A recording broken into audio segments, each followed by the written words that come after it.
Super quick video.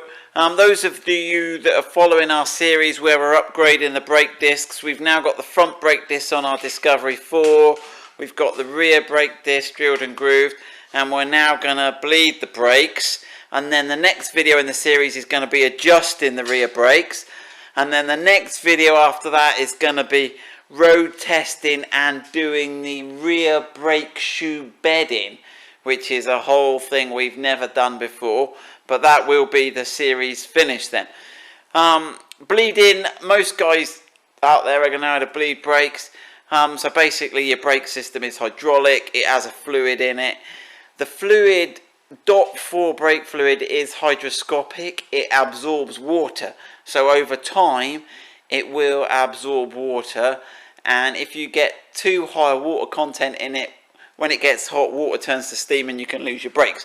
So bleeding your brake fluid occasionally is worth doing. This stuff looks terrible. All the bleed nipples on the car are 11mm. I was trying to do it last night with a spanner, and it was where you've only got two sides gripping with a spanner, or even if you get a ring spanner, they're 12-sided. So I actually found it best, because they were really quite tight, to use a 6-sided socket. That gets on there better. But once you've got them loose, you can use a spanner. So we've got this little bleed kit. This is a Sealy one, and basically your pipe goes into the liquid, so it's impossible for air to get back into the system. So we should just be able to pump with this one. Do you reckon, Ian? Yeah. I shouldn't need to like foot down, foot off, foot down. So we'll try. So basically we've got the so if I loosen off the brake nipple that's at the back here, get that, thank you, Ian. It's got a little dust cover on it. So if we can loosen that off. I did actually take them all the way out and put a bit of copper grease on them, just to because they were a little tight, as I already mentioned. So just loosen them off a bit. Put the little, it's got like a little suckery thing there over the little head of that, and then right, so that's on there.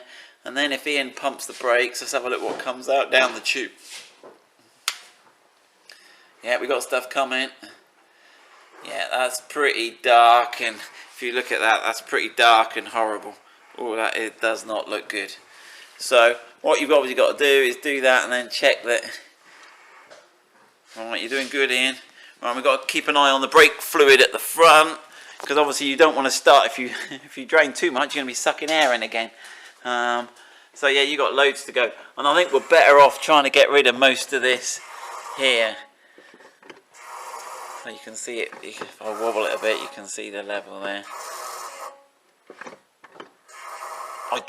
I'm keen to get rid of most of this before I start mixing the old with the new. But how low can we go, Ian, before it starts sucking air in?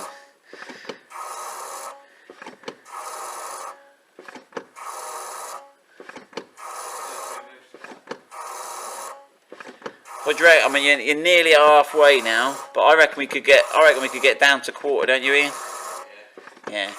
Because I'm wary that this is all old, and I don't want to just keep adding new, because we'll just end up with a diluted mixture of old and new.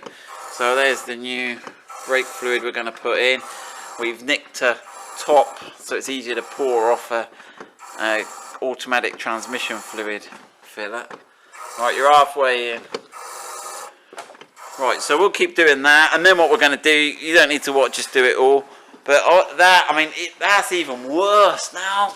Look at the colour of that. That is rank. So yeah, I think we're better off getting all of that out. And then when it gets really low, we'll put some new fluid in, and then we'll bleed it through. And I'll come back once we've done all that, and hopefully we'll see the transition. When I put new fluid in, we'll start to see the cleaner fluid come through. Right. So we're just draining that down, and it's quite interesting actually, because it's one reservoir at the top, but as it gets to the bottom, I don't know if you can see here, it splits, which is quite clever, because obviously if you have a fault on one brake, it would drain all of that, but still give you brake for you where you've got split circuits. I'm not sure if it's split front and brake. If you just want to press the pedal again, Ian,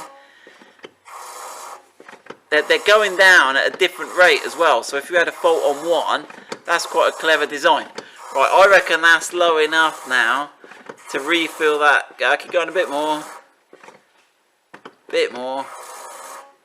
Right, we'll now refill that reservoir, start bleeding, and see how we go. Right, stop there. Right, so we filled the brake reservoir now, and let's see if we can pump some nice fresh fluid through. Hopefully this will, as Ian's pumping there, hopefully we'll start to see this get a bit clearer.